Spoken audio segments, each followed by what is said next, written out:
Back to my channel. আশা করি আপনারা সবাই ভালো আছেন। আজকে আমি আপনাদের সাথে শেয়ার করব আরও একটি নতুন রেসিপি। আর আমার আজকের রেসিপি হচ্ছে চিকেন ডোনাট। ডোনাটকে সাধারণত আমরা সুইট ডিশ বা সুইট ডেজার্ট হিসেবেই জানি, কিন্তু আজকে আমি একটু স্পাইসিভাবে ডোনাটটা তৈরি করব চিকেন কিমা দিয়ে। একটি ব্লেন্ডারে আমরা দেখে 2 কাপ পরিমাণ মুরগি মাংস নিয়ে নিচ্ছি। এখানে আমি চিকেন ব্রেস্টের টুকরোগুলো ব্যবহার করব, কারণ এখানে হাড়টা থাকে না। এরপর দিয়ে দিচ্ছি টুকরো করা সিদ্ধ আলু, 1 টেবিল চামচ কাঁচামরিচ কুচি, 2 টেবিল চামচ ধনে পাতা কুচি, একটি পেঁয়াজ আমি কুচি করে নিচ্ছি, 1 চা চামচ রসুন বাটা, 1 চা চামচ চিলি ফ্লেক্স, চামচ কালো গোলমরিচের গুঁড়ো এবং 1 চা চামচ চিকেন স্টক পাউডার। 1 স্লাইস পাউরুটিকে আমি টুকরো করে দিয়ে দিচ্ছি।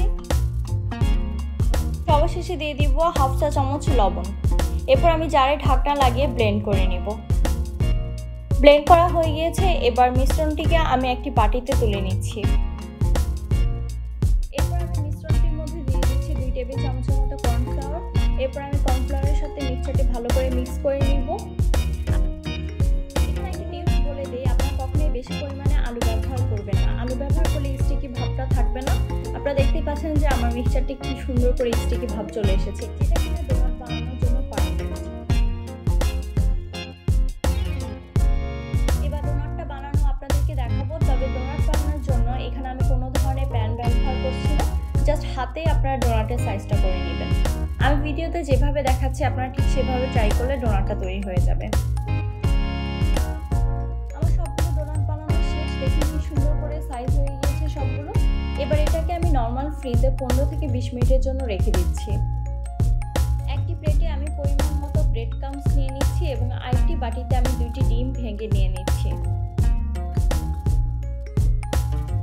15 থেকে 20 মিনিট আমি ডোনাটগুলোকে ফ্রিজে রাখার পরে আমি দেখলাম যে ডোনাটগুলো কিছুটা শক্ত হয়েছে। এবার এগুলোকে ভাজার জন্য আমি প্রথমে ডিমে গড়িয়ে এরপর ব্রেড ক্রাম্বসে গড়িয়ে এগুলোকে ভেজে নিব। এবার আমি ডোনাটগুলোকে এক এক করে ভেজে নিব। ডোনাটগুলোর এক পাশ ভাজা হয়ে গেলে আমি আরেকটা পাশ উল্টিয়ে দিচ্ছি। করে ফেললাম আরেকটি ইউনিক রেসিপি, চিকেন ডোনাট। আমি একটি চিকেন ডোনাট ভেঙে আপনাদেরকে দেখাচ্ছি যে ভিতরটা কতটা পারফেক্ট হয়েছে। আই হোপ আমার আজকের রেসিপিটা আপনাদের কাছে ভালো লেগেছে। আর ভালো লেগে থাকে লাইক, কমেন্ট এবং শেয়ার করবেন। আর আপনি যদি এখনো আমার চ্যানেলে সাবস্ক্রাইব করে না থাকেন তাহলে এখনো সাবস্ক্রাইব বাটন ক্লিক করে আমাদের সাথে থাকুন। নেক্সটে দেখা হবে নতুন কোনো রেসিপির সাথে। ততদিন পর্যন্ত সবাই ভালো থাকবেন। আল্লাহ হাফেজ।